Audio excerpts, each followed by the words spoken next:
semuanya, di sini perkenalkan nama lengkap saya Paulina Devriani Anugrah dengan NIM 43123010.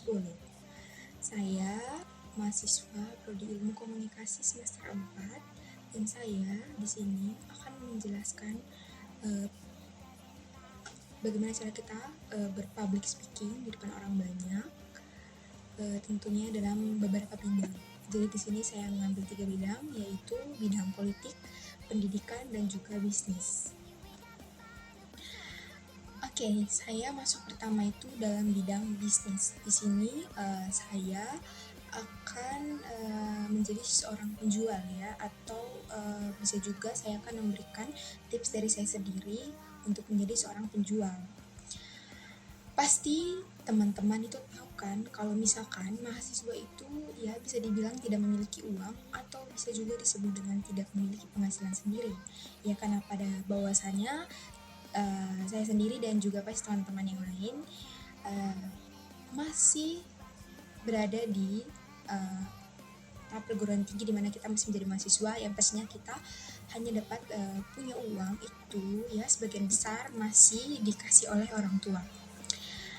Tapi tunggu dulu, di sini banyak sekali ternyata pengusaha sukses dan pengusaha besar di luar sana yang memulai bisnisnya tanpa modal besar loh. Mau tahu? Yuk, bisnis tanpa modal besar. Pasti semua teman-teman bertanya-tanya kan, gimana caranya? Ayo, sini kita bahas. Misalkan kamu itu ingin menjual kopi. Kamu gak perlu buka kedai kopi yang besar-besaran. Kamu bisa memulainya dengan menjual kopi instan di kampus atau ke teman-teman yang ada di kampus. Mungkin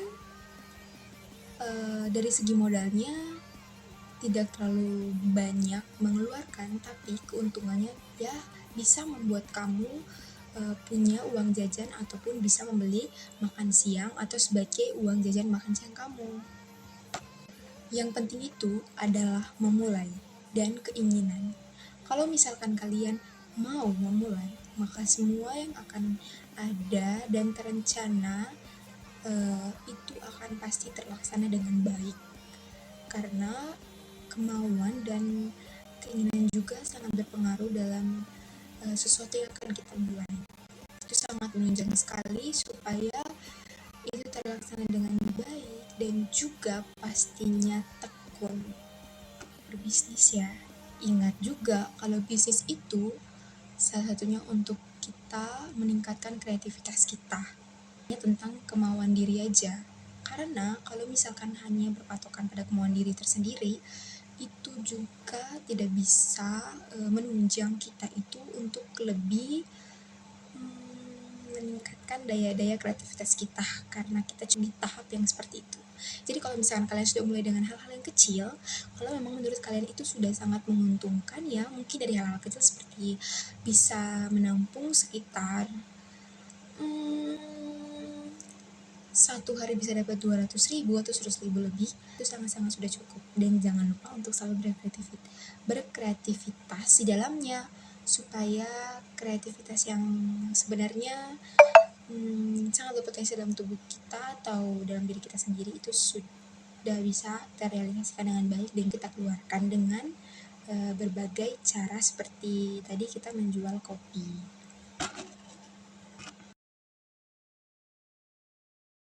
Jadi untuk semua mahasiswa di luar sana, jangan pernah takut untuk berbisnis. Siapa tahu nanti kamu bisa jadi pengusaha sukses dan juga tetap lulus kuliah. Jadi itu tips dari saya. Sekian dan terima kasih. Bye-bye.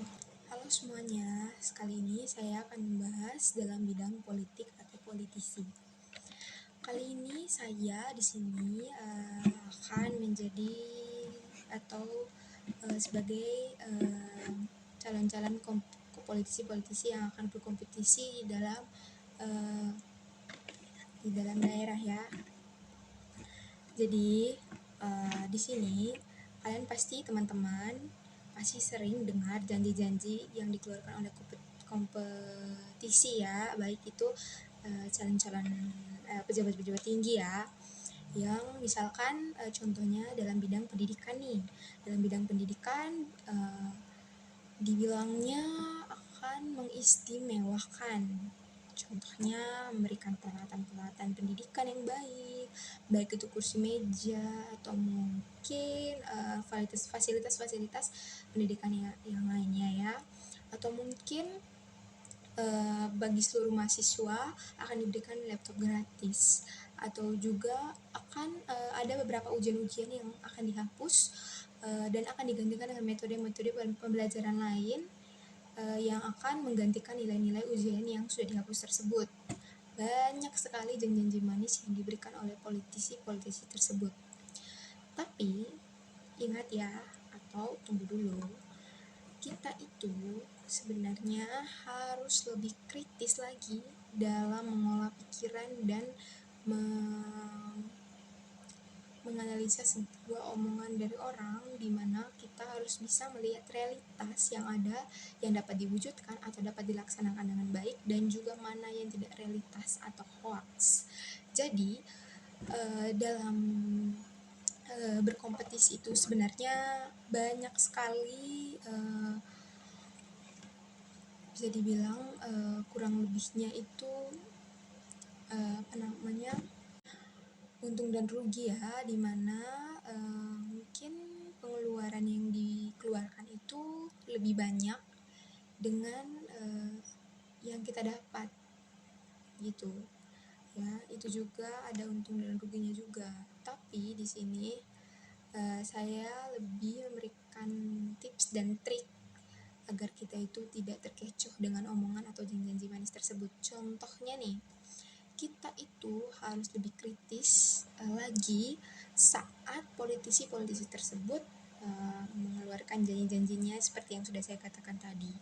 Kita harus kritis dalam mengolah dan menganalisa di saat mereka berbicara, di mana kita harus mampu membedakan mana yang baik dan mana yang benar, mana yang dapat realisasi dan mana yang tidak dapat realisasi, supaya kita tidak dibilang orang-orang yang mudah dipengaruhi atau mungkin orang-orang yang bodoh dalam memilih pilihan yang tepat. Jadi bagi teman-teman semua, kalian harus lebih kritis lagi di saat kalian tuh memilih pemimpin ya. Jangan pernah terkecoh dengan omongan jadinya. Jika memang kalian mempunyai pilihan yang memang benar-benar kalian percaya dia mampu mewujudkan segala visi misi ataupun janji-janji yang dia berikan kepada masyarakat, maka pilihlah jawaban yang memang menurut kalian itu kalian udah pernah menyaksikan secara nyata janji yang sudah terrealisasikan oleh perkataannya tersebut ya. Jangan pernah terkecoh lah, harus tetap kritis. Itu trik dan tips dari saya. Sekian dan terima kasih. Halo semua, kali ini saya akan menjelaskan apa itu public speaking atau bagaimana cara berpublic speaking di depan banyak orang, tentunya dalam bidang pendidikan. Pasti teman-teman semua sudah pernah mendengar apa itu public speaking dan bagaimana penerapan bagi setiap orang itu tentang public speaking. Jadi kalau misalkan kalian itu merasa saat kalian berpublic speaking di depan orang banyak atau khalayak atau masyarakat, kalian itu merasa gugup, sebenarnya kalian itu tidak sendirian. Masih sangat-sangat banyak orang yang merasa gugup saat mereka berbicara di depan orang banyak. Nah, tentunya di saat kita berbicara di depan orang banyak seperti itu, kita akan masih cemas, gugup, yang dapat mempengaruhi rasa konsentrasi kita, atau kita tidak terlalu, atau kita bisa merasa blank di saat kita berbicara. Nah, di titik seperti itu, saatnya kita harus mampu menguasai secara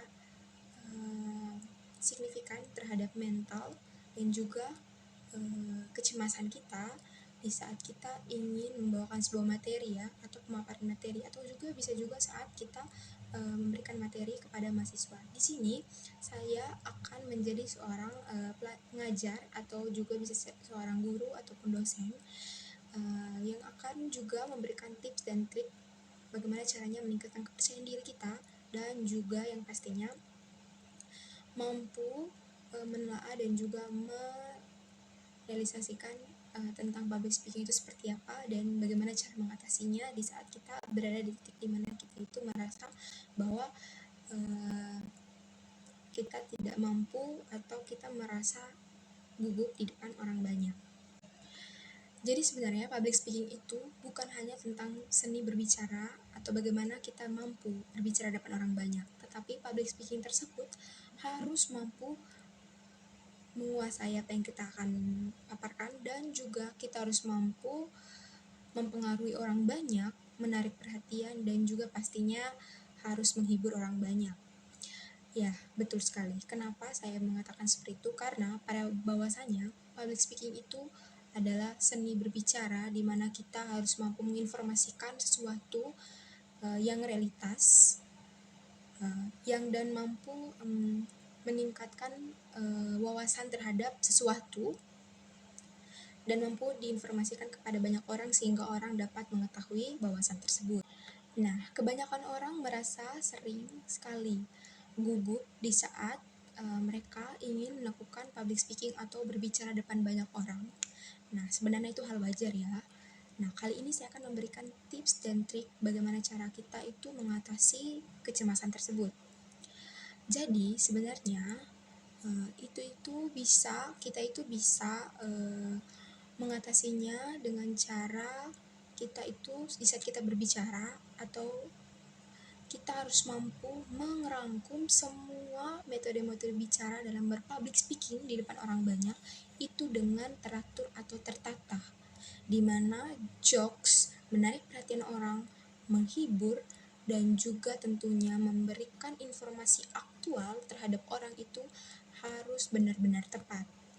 Misalkan di saat siang hari atau di pagi hari, bahkan juga di malam hari.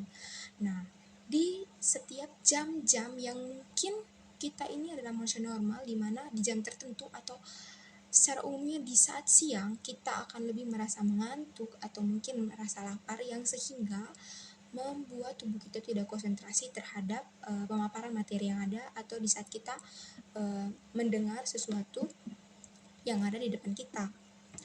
Nah, biasanya saya itu tips dan trik dari saya itu kita bisa menghibur terlebih dahulu. Contohnya menyelipkan beberapa jokes yang ada di dalam pemaparan materi sehingga mampu mengolah kecemasan juga dan juga mampu membuat orang itu tertawa sehingga orang rileks dan tidak bosan saat mendengarkan pemaparan materi dari kita.